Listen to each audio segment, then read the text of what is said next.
Okay, so after several leaks and rumors of the phone, we have the S23 Ultra finally in the house. And spoiler alert, most of these leaks were correct. Snapdragon 8 Gen 2 chip, correct. UFS 4.0 storage, true. 200 megapixel camera, absolutely. So everything here is taken to the Ultra level. Even the price. So the question that has to be asked is, how much of an improvement is the S23 Ultra over the S22 Ultra? Like, is this the ultimate Android phone? Well, to answer those questions, I've been using this phone around 5 days now, and I even have this S22 Ultra from last year, so I'll tell you a more comparative practical side of things. We'll also talk about the S23 Ultra best price and the difference between the S23 Plus, S23 and S23 Ultra series. Stay tuned till the end of the video. But first you get this zero figure box, slim and trim. Previous year you had only this S written on the box in the same color of the phone. But this year you have the entire phone and the S Pen of the same color as the phone.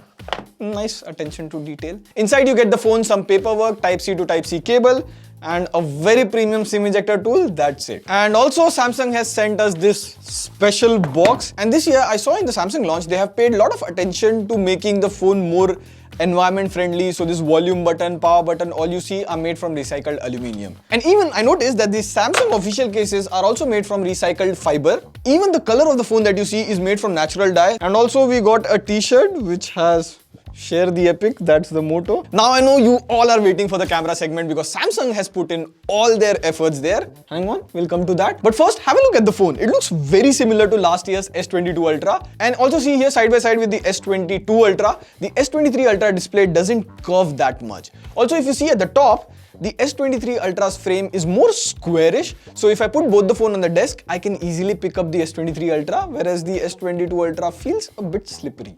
And Samsung talked a lot about S23 Ultra camera. And here if you see side by side with the S22 Ultra, the camera module on the S23 Ultra is bigger. So basically we have new camera sensors. First there is the 200 megapixel main camera with OIS, and by default it clicks 12 megapixel photos, and the pictures from this come out really good. Like outdoor under bright sunlight. See, the pictures look so good. Even if you zoom in, it has enough details. But if I go here, I can click in 200 megapixel mode and the pictures from it come out pretty nice. And only putting megapixel doesn't make a difference. The real game is the software. And here Samsung has done a smart job. This is not the same 200 megapixel camera that you see in other phones. This is a 200 megapixel camera developed by Samsung specially for the S23 Ultra. So in case you messed up the composition, like this shot over here, you can always zoom in, crop, and still have the same details. Then you get the same 10 megapixel 3x zoom camera with OIS, and the pictures from this are pretty solid, especially the portrait pictures. The blur looks very DSLR-like. Even there is a 10x periscope camera, so you will never run out of camera options. You can always zoom in, go back and take nice photos. And lastly, you get a new 12 megapixel ultra wide angle camera.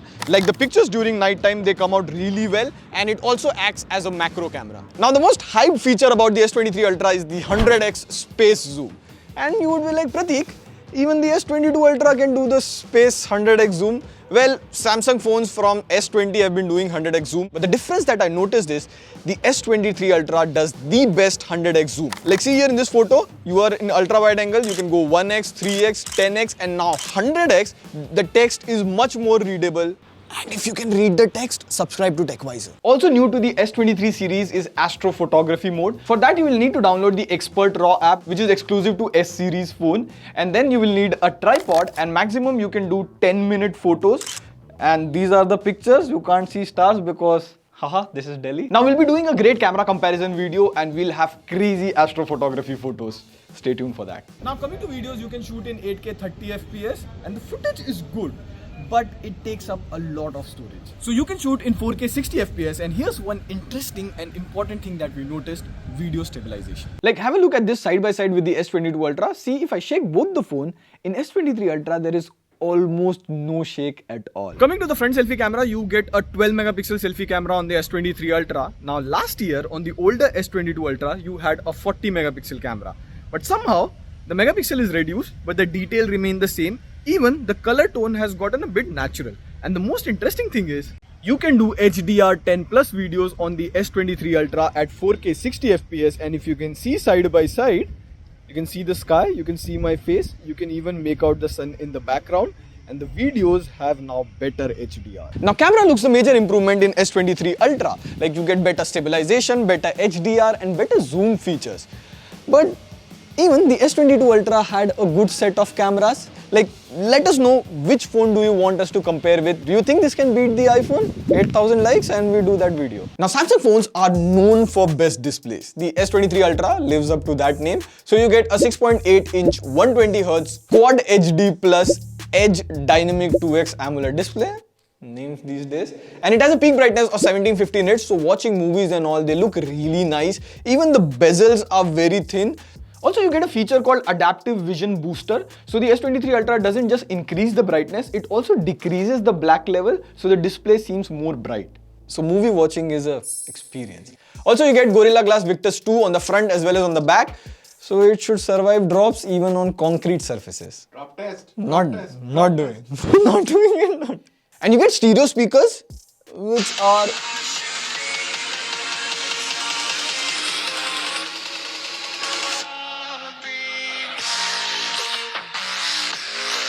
the S23 Ultra sounds louder and richer than the S22 Ultra. Like the vocals and even the bass, it is as good as it can get on smartphones. Probably the best I've heard. Now you get a custom Snapdragon 8 Gen 2 processor, 12GB LPDDR5X RAM and 256GB UFS 4.0 storage. And you will be like, Ritik, how is that different from other Snapdragon 8 Gen 2 phone? Well, it is slightly overclocked and you have a better GPU and NPU, so apps like Google Assistant, Bixby Vision, Lightroom will run faster. See here on Antutu, it scored more than 12,30,000, which is a bit more than other Snapdragon 8 Gen 2 phones that we have tried. But then again, benchmarks are benchmarks. Let's play some Apex Legends while we still can. So we'll play at the maximum graphics available. Let's go, 60 FPS. That is a very good kill. See? Now we'll be testing the phone more thoroughly and we'll have a good opinion in our full review. And also, since Apex Legends will be shutting down soon, let us know in the comment section which game you would like to see us play. Sad days for gaming, man. Out of the box, it comes with One UI 5.1 based on Android 13. Now, Samsung promises 4 years of software update. So the S23 Ultra will get Android 14, 15, 16 and 17. And that is really good because people buy flagship phones and use them for 3 to 4 years. And recently, we did a video on best One UI features. You can go check that out after watching this video. But I'll tell you 2 very important software features that I found myself. So if I press and hold on this picture here, see, it detects me and now I can drag and drop this image and send as a message. So you can remove background seamlessly. And here's another cool feature. So now if I receive a call, I can just hit this Bixby text call and now Bixby will ask the other person the purpose of calling. So you can easily avoid those stupid spam calls. And if important, you can just take up the call. But as of now, it's only in English language. It would be awesome if it comes in Hindi. Coming to the battery, it is unchanged from last year. So you get a 5000 mAh battery, which is nice. So in even medium to heavy usage, it will easily last you more than 1 day. And it has a maximum charging of 45 watts. So it can go 0 to 100 in about 1 hour, 20 minutes. That is okay, I guess. But I believe Samsung should look into this charging innovation next time because they have been stuck to 45 watt charging for so many years. Now it does support wireless charging as well as reverse wireless charging. So you can top up your Galaxy Watch or even TWS. You even get the S Pen in case you are into taking notes or you are into drawing. This will come in handy. Now there is almost no latency. Sound. Also, if you have other Galaxy devices like this Buds 2 Pro and the Galaxy Watch 4 here, so if you receive any call on your phone, it shows on the watch. You can pick it up on the watch and the call is routed directly to the Buds. Samsung account, very seamless. It also has all the necessary 5G bands. I've been using it with my Jio 5G and I didn't face any issue regarding call quality and all of that. The 5G speeds are also pretty solid. Now there is also the S23 and S23 Plus, which has the same design as the S23 Ultra. Other than that, the S23 Plus has the same Full HD display and it is a bit smaller in size. There is no S Pen with the S23 Plus and the battery is 3900 and 4700 mAh in the S23 series. And let us know which phone do you want us to cover next. I think it should be the S23 because it is one-handed and it is cheaper too, so makes sense. there isn't that big of an improvement here, and that is not a bad thing in my opinion. So is this the ultimate Android phone? Well, as of now, I would say yes. My only concern with this is the pricing, because the S23 Ultra starts from 1,24,999. That is 15,000 more expensive than the launch price of the S22 Ultra. But Samsung has some really good introductory offers online as well as offline. Like we were checking it. If you pre-book the S23 Ultra, you get a Galaxy Watch 4 LTE plus Buds 2 Pro extra only for 5,000 rupees. And we tried to exchange our old Samsung Galaxy Note 9, which is a 2018 flagship, and we were getting 21,600 for this, which is a great exchange value if you have an old Samsung device. So bottom line, if you have an S22 Ultra, single generation upgrade doesn't make sense. But if you have an older phone, you can consider getting the S23 Ultra. The performance and camera jump is pretty big. On that note, this is Pradeep signing off. See you in the next video. Pew, pew, pew.